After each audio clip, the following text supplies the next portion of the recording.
Will these pitchers bounce back next season? Find out next on Fantasy Baseball Today in 5.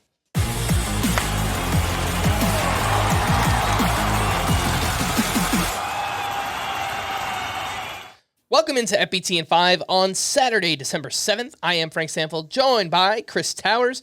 Let's take a look at a handful of bounce-back candidates for starting pitcher. And first up is Luis Castillo, who had an ADP of 32 last season. That's all the way down to 76. We know, Chris, the innings are starting to add up here. The velocity has dropped. The strikeout rate has dropped. What chance do you give Luis Castillo of bouncing back next season? I'm not super optimistic, and there are two reasons why I'm not super optimistic. One is just the Mariners are probably going to trade a starting pitcher. Luis Castillo is the most expensive of their starting pitchers, and I'm sure they would love to move him before the decline phase really kicks into high gear. And as with everyone on that staff, he really benefited from pitching at T-Mobile Park. 3.15 ERA, 27.4% strikeout rate at home last season.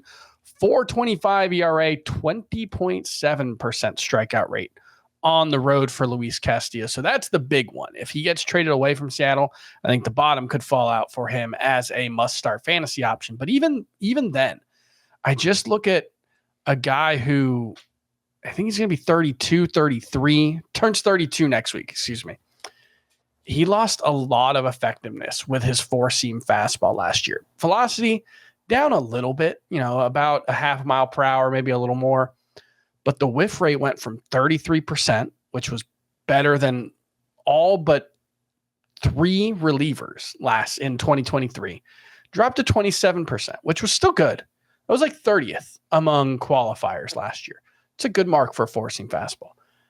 But when you don't have the rest of the arsenal, like he doesn't have the changeup that he used to have in his Cincinnati days that was such a good whiff pitch for him, it just makes it, he's so dependent on that four-seam fastball for strikeouts that any loss like he had last year really adds up. And I think that's what we saw. And look, it's possible that he gets back to it. Maybe he was pitching through something. I don't know. But like I said, a 32-year-old whose best pitch lost effectiveness last season, it's not typically something you see guys get back. So I'm not really super optimistic about Luis Castillo in 2025.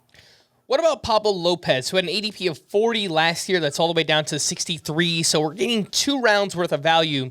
He finished the season with a 4.08 ERA. That was his highest since 2019. Chris, do you think Pablo Lopez will bounce back next season? I do worry that Pablo Lopez might just be one of these like Aaron Nola types who's just struggles with inconsistency, struggles with kind of an inflated ERA, and you just have to live with it. You have to understand that when you're building your staff, Pablo Lopez might be more of a floor play. He might be more of a stabilizer than a ceiling raiser, right? He might be someone who you can go 3 years in a row of 180 plus innings. You can go out there and bet on him for that. You can bet on him for 200 plus strikeouts or 200-ish strikeouts. Decent whip, decent ERA, but you're going to have to get help there elsewhere. He's the kind of pitcher that you add as like your number 2 starter, gives you the flexibility to get some more questionable guys later on who are going to have strikeout upside, who have ERA upside, but aren't as bankable. That might just be who Pablo Lopez is. Maybe he's not a 3 ERA guy. Maybe you think more like 3.6. So as far as, I expect him to be better than the 4.08 ERA he had last season. But do I expect Pablo Lopez to be the ace we hoped he could be? Probably not. What about Kevin Gausman, whose ADP this time last year was 37, and now it's all the way down to 151? We know that he dealt with that shoulder injury right before the season started last year. The velocity came down a little bit. The strikeout rate came down a huge amount. Chris, any chance that Kevin Gausman could get back on track? I think it's possible. You have the shoulder injury at the end of spring training as a complicating factor that could explain why he just wasn't as good, even though he did stay healthy, made 31 starts through 181 innings. Maybe he was just at 90% the whole time. He was able to pitch through it, but you saw the arm slot drop. Maybe that's compensating for the injury. Velocity dropped again about half a mile per hour. Maybe that's a result of the shoulder injury. So I think you can look at it and say, hey, if Kevin Gausman gets through spring training, maybe there's some bounce back potential. Spoiler alert, I'm not ranking him inside of my top 200. Overall, I'm not ranking him inside of my top 60 starting pitchers. For 2025, I am pretty much out on Kevin Gausman. And the big thing is just he lowered that arm slot. And for a guy like Kevin Gausman, he has to pitch north-south to be effective. He has to have that fastball up in the zone. He needs the slider at the bottom of the zone. He needs whiffs on the slider. Still got a decent amount. It was like a 33% whiff rate. That was like 43% in 2023. And this is a 34-year-old on opening day, so older than Luis Castillo. It's possible he bounces back. It's not a bet I want to make. I know you said slider for Gausman. Of course, you meant the splitter there, but yes. His signature splitter, yes. Yes, that is that pitch has lost its effectiveness for sure. What about Zac Gallen? The ADP is 40. Last year was 43. It's all the way down to 115. And the walk rate was up this year. The ERA, the whip were both kind of inflated.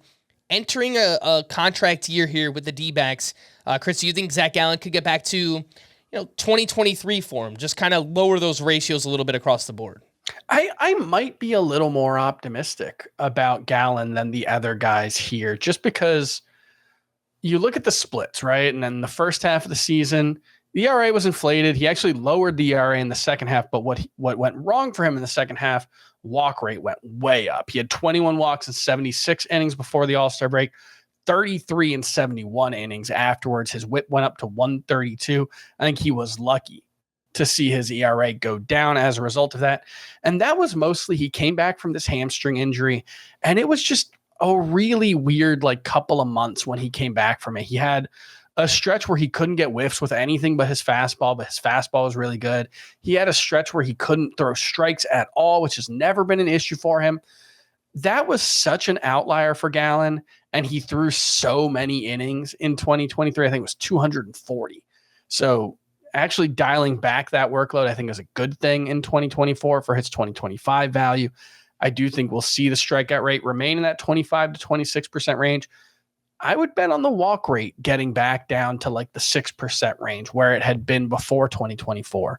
And I do think something like mid-threes ERA, good whip, good volume, I think that's a reasonable expectation for Gallen. I'm certainly not ranking him as high as I did last year, but I'm okay drafting him. If I can get him as my number 3, that feels really, really nice. Yeah, I actually just did an NFBC draft where I got George Kirby, Dylan Cease, and then I think I got Zac Gallen in round 9 as my SP3. I like that combo a lot. Yeah, and I feel pretty good about that. For more extensive fantasy baseball coverage, listen to the Fantasy Baseball Today podcast on Spotify, Apple Podcasts, or anywhere else podcasts are found. Thanks for listening to Fantasy Baseball Today in 5, and we will be back again next week.